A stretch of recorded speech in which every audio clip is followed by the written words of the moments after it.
I thought money would protect me. I was wrong. My name is Harold. I'm 88 years old, and I've spent the last 30 years of my life learning that some decisions echo longer than you ever imagine they will. I live alone now in a one-bedroom apartment that smells like old coffee and the heating system that rattles when it kicks on. Ellen visits when she can. She lives in Colorado with her husband and 2 grown children. She never did go back to finish her degree. She worked retail management for 30 years and just retired last year. Michael calls every Sunday at 2 in the afternoon, regular as clockwork. He's an engineer in Michigan, has 3 kids of his own. They're good kids, good adults now with families of their own. They don't talk about what happened, about how I changed the trajectory of all our lives with one decision made in secret. But I think about it. I think about it every single day. I'm not telling you this because I want pity. I don't. I'm telling you this because I see people making the same mistake I made, just in different forms. They chase something they think will give them security or status or peace, and they do it alone. They don't bring the people they love into the decision. They don't ask for help or perspective. They convince themselves that they're protecting their family by handling it themselves, by being strong or smart or capable enough to figure it out alone. And maybe sometimes that works, but sometimes it doesn't. Sometimes it costs you everything that actually mattered. Money can be rebuilt. I know that now because I did it, slowly, painfully, but I did it. What can't be rebuilt is trust. What can't be rebuilt is time. Dorothy and I should have had 30 years of peace together. We had 30 years of quiet endurance instead, and that's on me.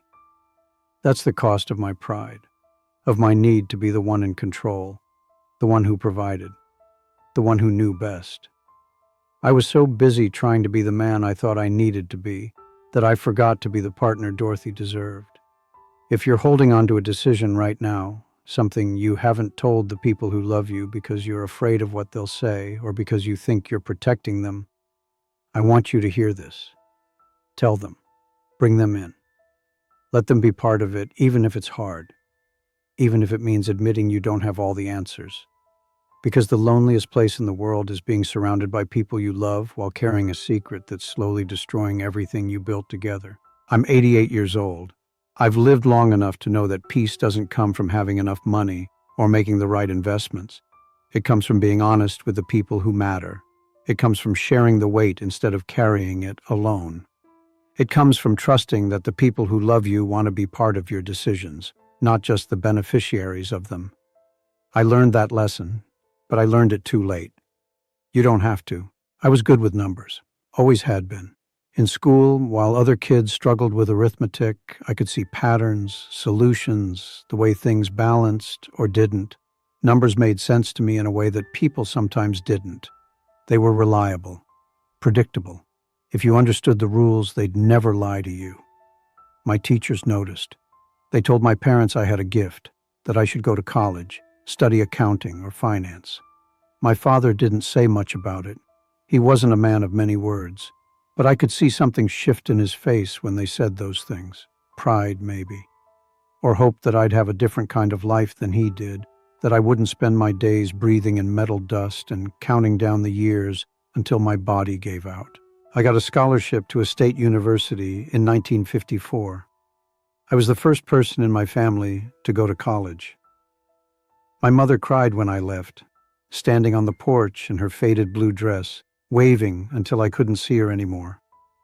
I studied finance and economics, and I loved it. Not just the numbers, but what they represented. Security, control. The ability to build something that couldn't be taken away by a mill closing or a bad crop season, or any of the 1,000 unpredictable things that could destroy a working man's life. I graduated near the top of my class in 1958, and by 1959 I had a job at a respected investment firm in Cleveland. 22 years old, wearing a suit my mother had altered to fit me properly, walking into an office building where my father could have worked his entire life and never made it past the loading dock. That's where I met Dorothy. She worked in the same building as a secretary for a law firm on the 3rd floor. I'd see her in the elevator sometimes, and she had this smile that made you feel like you were the only person she'd seen all day. It took me 3 months to work up the courage to ask if she'd like to have lunch. She said yes. We went to a little diner 2 blocks away, and we talked for so long that I was late getting back to work. I didn't care. We were married 14 months later, in the spring of 1961. She wore a simple white dress that her sister had altered for her, and I wore my only good suit, and we promised each other everything young people promise when they don't yet know what everything means. We were happy. We really were. Those early years had a lightness to them that I can still feel sometimes when I close my eyes. Dorothy got pregnant with our first child in 1962, our daughter Ellen. I remember the day she told me how she'd made my favorite dinner and then just said it while we were eating, casual as anything, and I dropped my fork. Our son Michael came 2 years later. We bought a modest house in a decent neighborhood, the kind with trees lining the streets and kids riding bicycles until the streetlights came on. 3 bedrooms, 1 bathroom, a backyard big enough for a swing set. Dorothy planted roses along the fence, and every spring they'd bloom in these deep reds and soft pinks, and she'd cut them and put them in vases throughout the house. Dorothy stayed home with the children, and I worked. I worked hard because I believed that was what a man did. You provided. You built security. You made sure your family never had to worry the way your parents had worried. I'd leave early and come home late, and sometimes I'd miss dinner, miss bedtime, miss the small moments that Dorothy would tell me about afterward. Ellen's first word, Michael's first steps. The funny thing one of them said at breakfast. I told myself it was temporary, that once I'd established myself, once we had enough saved, I'd pull back. But there was always another promotion to chase, another client to impress, another level of security to achieve. And I was good at my job, very good. By the late 60s, I was managing portfolios for some of the firm's wealthier clients. I understood risk and reward. I understood how to grow money, how to protect it, how to position it so it worked even when you were sleeping. My salary increased steadily, and with it came opportunities. We moved to a bigger house in 1971, one with 4 bedrooms and 2 bathrooms and a dining room where we could host dinners. We took vacations to Florida, to the Smoky Mountains, once even to California, where the kids saw the ocean for the first time. We sent Ellen and Michael to good schools with small class sizes and art programs and sports teams. Everything I'd hoped to build was taking shape exactly as I'd imagined it would.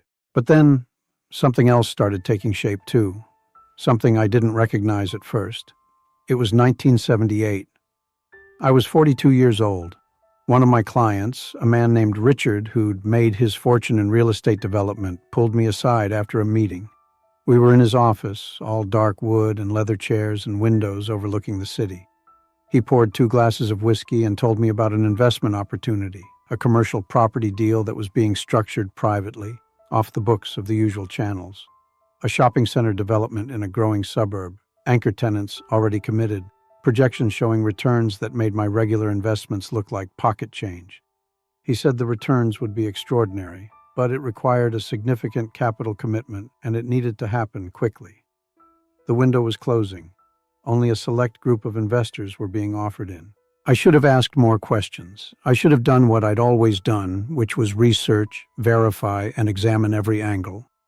I should have requested documentation, talked to the other investors, visited the property site, consulted with colleagues who specialized in real estate.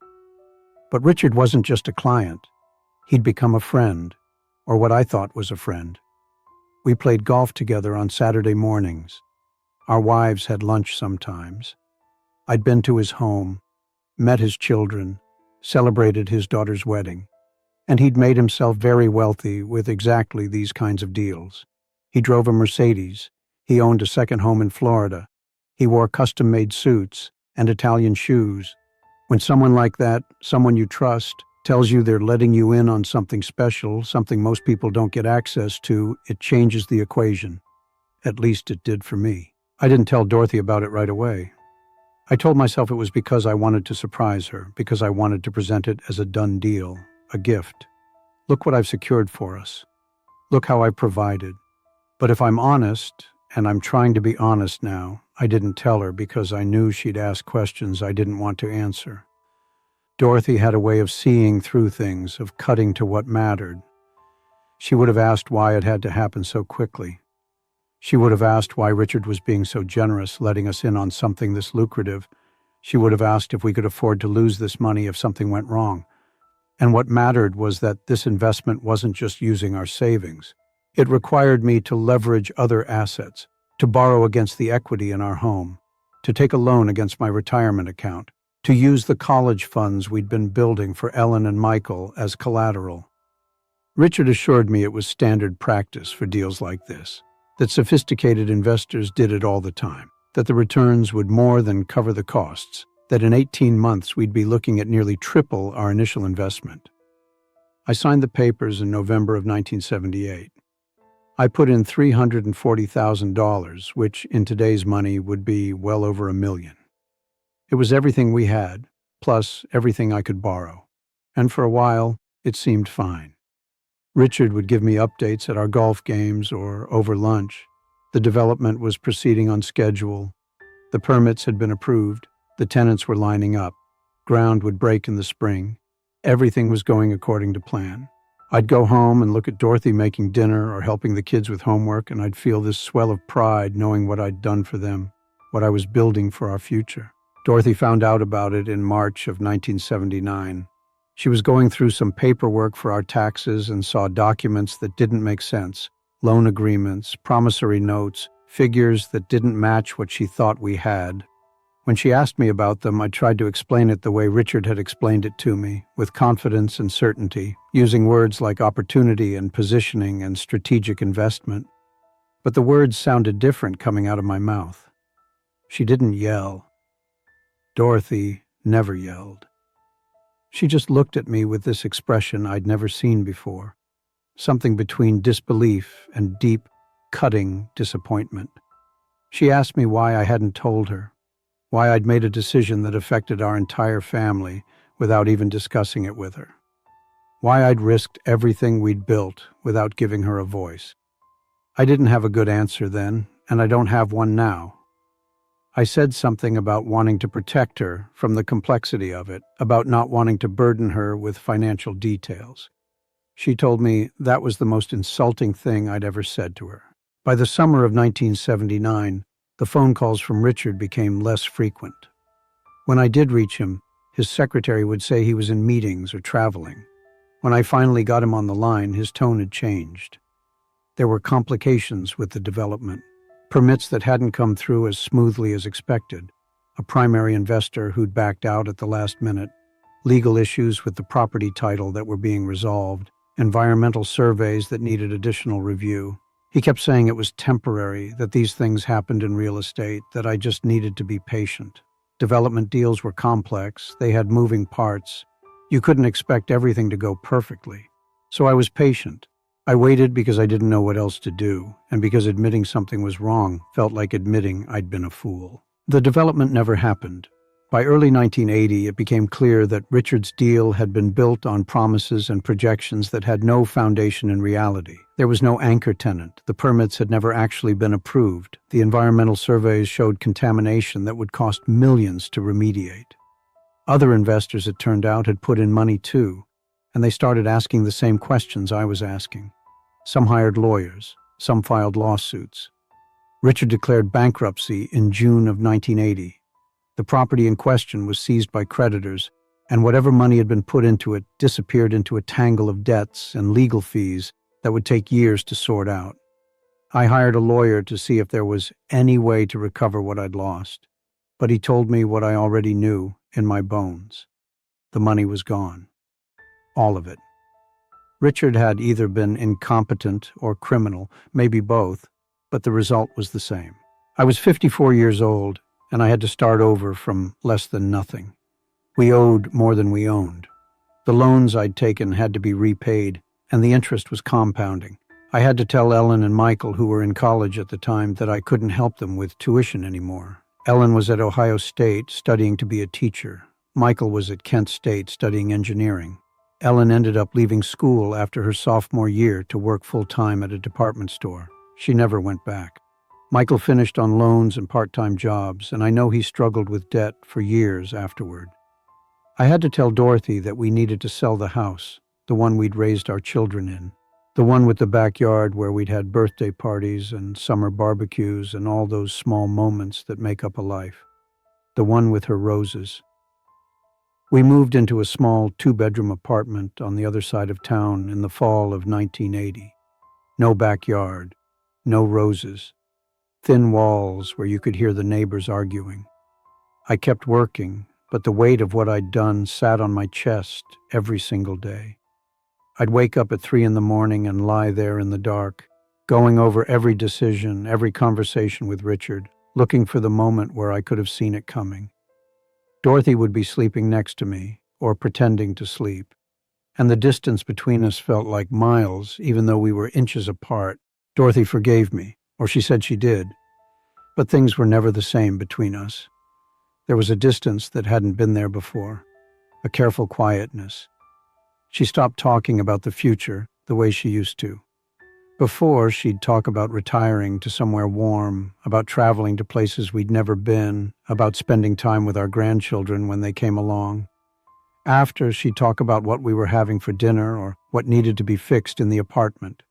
Present tense, immediate concerns, nothing beyond next week. We got through the days, and then the months, and then the years, but we were just getting through them.